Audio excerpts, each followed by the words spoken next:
Hey everyone, and welcome to the Suhayl the Seeking Fox podcast. I am so thrilled to have you here for another late night deep dive. Before we jump into today's explainer, if you enjoy these kinds of thoughtful conversations, go ahead and hit that like button, leave a comment, share, and subscribe. It really helps us out.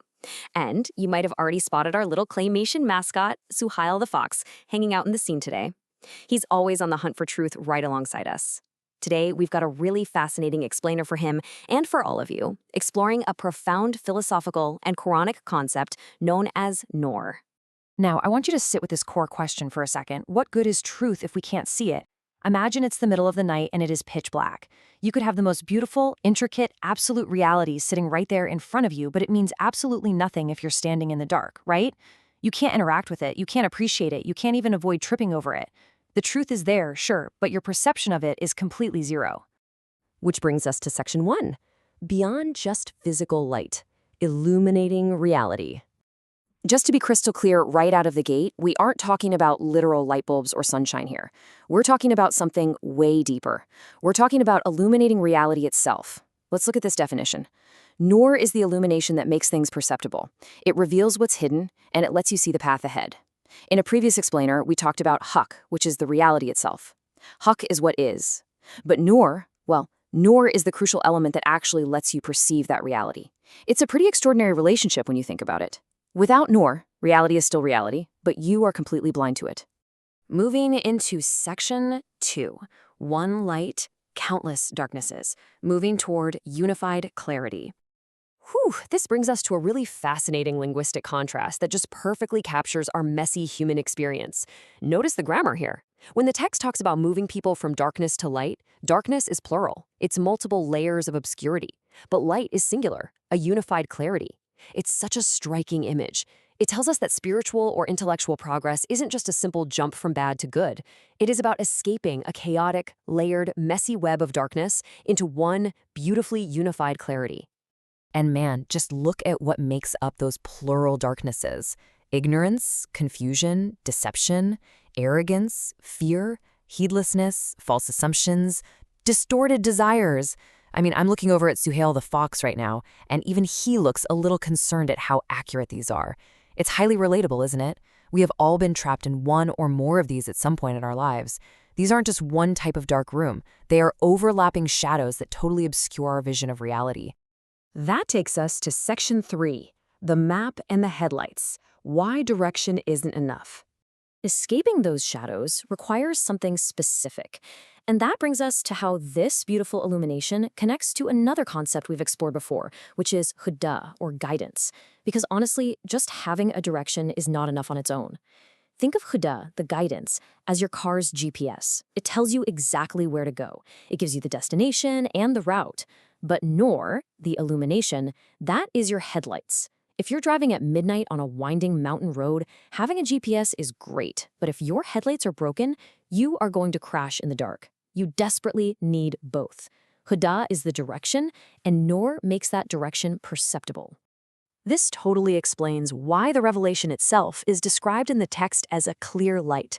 It doesn't just hand you a dry instruction manual and say, hey, good luck figuring it out. No, it actively lights up the road ahead of you. It provides the visibility you need to actually walk the path safely. Up next is section 4, the heart's inner lamp, seeing clearly versus knowing facts. Let's see how this all builds when we introduce the human element. How does this light actually interact with our inner selves? Because it's not just floating out there in the world. It has to be received by us. There is this famous breathtaking imagery in Ayat an-Nūr, a niche containing a lamp within a glass, shining like a brilliant star. Just sit with that imagery for a second. It is stunning. The light is progressively protected, preserved, and intensified. The text is telling us that Nūr isn't just data entering a computer. It is something received, preserved, and reflected within the human heart. So the absolutely crucial point is this grounded reality. Seeing information is not the same as seeing clearly. A person can possess a massive amount of intellectual knowledge, they can memorize facts and figures and deep philosophies, and still completely walk in the dark. On the flip side, someone else might have way less formal information, but they have an illuminated heart capable of recognizing what is true. Nūr is that clarity that allows truth to actually be recognized. Let's move to section 5, the courage to see clearly, confronting our own blind spots. Okay, here is where we hit the real climax of our chat tonight. We have to acknowledge the uncomfortable truth of what happens when those headlights finally turn on. It requires serious courage because we have to confront our own blind spots. Darkness is incredibly dangerous because it makes false things appear real. When you lack Nūr, these illusions totally take over. Fear masquerades as wisdom, desire masquerades as truth, conformity masquerades as morality, power masquerades as legitimacy, popularity masquerades as evidence. Boom! I mean, those are absolute truth bombs right there. The darkness tricks us into seeing these illusions as reality, but Nūr cuts right through that masquerade and helps you see things exactly as they are. Which brings us to this beautiful conceptual chain. Let's walk through it together. Nūr is what lets you see. That allows you to perceive Ḥaqq, the reality of what is. Once you see reality, Hudā shows you how to move toward it. Īmān enables you to actually trust and embrace that truth.